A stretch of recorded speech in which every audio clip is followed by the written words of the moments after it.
Le libéralisme. On pense tous connaître ce mot. On l'associe tout de suite à l'économie, à la politique. Mais et si sa vraie nature elle était ailleurs? Aujourd'hui, on va explorer une vision du libéralisme qui est radicalement différente. Une vision qui nous vient d'une intervention de Serge Schweitzer. Et cette vision, elle le définit moins comme une idéologie que comme une vraie philosophie de vie, une éthique et même une esthétique. Voilà. C'est ça la question qui est au cœur de toute cette analyse. Une vraie provocation pour l'esprit. Et si, pour vraiment piger le libéralisme, il fallait mettre de côté, juste un instant, les partis politiques, les programmes économiques, la source nous invite à le voir non pas comme un catalogue de règles, mais comme une attitude, une façon d'être au monde. C'est ce postulat qu'on va creuser ensemble. On commence donc par la première partie, le libéralisme vu comme une attitude et non pas comme une idéologie. Alors, le point de départ, il est là. Être libéral, dans cette perspective, ça veut dire s'appuyer sur deux grosses convictions. La première, c'est que la liberté de chaque personne est unique, non négociable. Personne ne peut l'effacer au nom d'un collectif.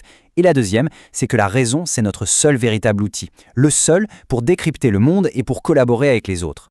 Et cette attitude, elle repose sur des croyances assez fortes. L'idée que l'être humain peut s'améliorer, qu'il peut progresser, elle est centrale. Et la fameuse main invisible d'Adam Smith, eh bien ici, elle n'est pas du tout vue comme un truc mystique. Non, c'est le résultat très concret de l'échange. Mes désirs ne sont satisfaits que si je parviens à répondre aux besoins des autres. C'est ce moteur-là, selon la source, qui nous a fait passer de la sandale à la fusée Ariane. La conclusion est donc assez logique. Tous les chemins ne se valent pas si l'objectif, c'est une société de liberté. Bon, cette attitude, elle s'articule autour de ce que la source appelle une trilogie fondamentale, un triptyque de concepts qui ne peuvent pas être séparés. Et là voilà, cette trilogie. Liberté, responsabilité, propriété.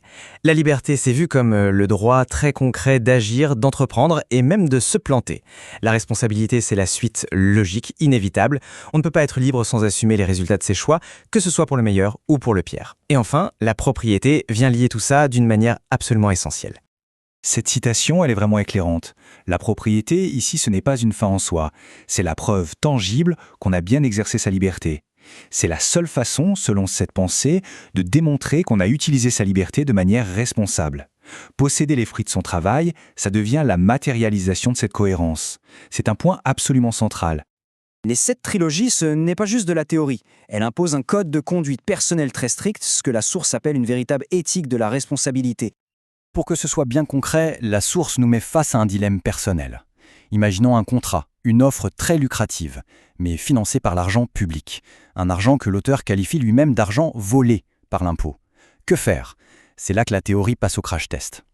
Eh bien, pour ce que la source nomme le libéral de principe, la réponse est non. Accepter, ce serait devenir complice de ce qui est décrit comme une prédation. Un libéral de principe, c'est donc celui qui va appliquer cette éthique de manière radicale.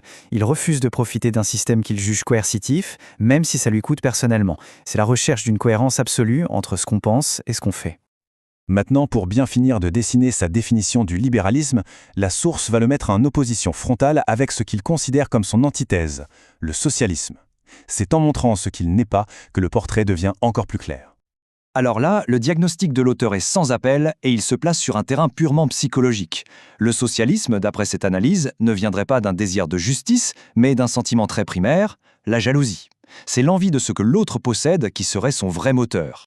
L'opposition qui est présentée dans le texte est radicale. D'un côté, le libéralisme est décrit comme une école du courage, où on assume ses échecs pour s'améliorer, pour tendre vers l'excellence. De l'autre, le socialisme est présenté comme une doctrine qui déresponsabilise, qui rejette la faute sur les autres, la société, le patronat, peu importe, et qui, selon l'auteur, flatterait les plus bas instincts en promettant une récompense sans l'effort qui va avec. On en arrive maintenant à la dernière partie, et honnêtement, c'est peut-être la plus inattendue de cette définition. Le libéralisme ne serait pas seulement une attitude ou une éthique, mais aussi une vision du beau. Ça, c'est une affirmation pour le moins surprenante. Après la philosophie, après l'éthique, le libéralisme serait donc une recherche de la beauté. On quitte la logique économique pour entrer dans ce qui élève l'esprit, ce qui est glorieux. C'est une dimension profondément humaniste en fait. Et cette opposition, elle se décline aussi sur le plan esthétique. D'un côté, le libéralisme viserait l'épanouissement, la dignité de l'individu, ce qui est considéré comme beau. Et à l'opposé, le socialisme est associé par la source à la laideur de la populace, au slogan haineux, à la masse informe qui vient broyer l'individu. C'est une vision qui oppose la splendeur de l'individu à l'anonymat du collectif. Face à ce qui est décrit comme un antagonisme fondamental, le discours se termine par un appel à l'unité. Peu importe les divergences secondaires entre conservateurs ou libertariens, tant que ce socle commun, cette attitude libérale, est partagée. Parce que l'enjeu, selon l'auteur, ce n'est rien de moins que la survie de la société libre elle-même. Et finalement, tout se résume à cette phrase. Au-delà des systèmes, au-delà des éthiques, la valeur suprême de cette vision du monde, c'est une seule et unique chose. La liberté. Une idée simple en apparence, mais qui, comme on vient de le voir, implique toute une philosophie de vie. Une philosophie exigeante. La question qui reste, c'est donc, le libéralisme est-il une opinion politique ou une discipline personnelle ?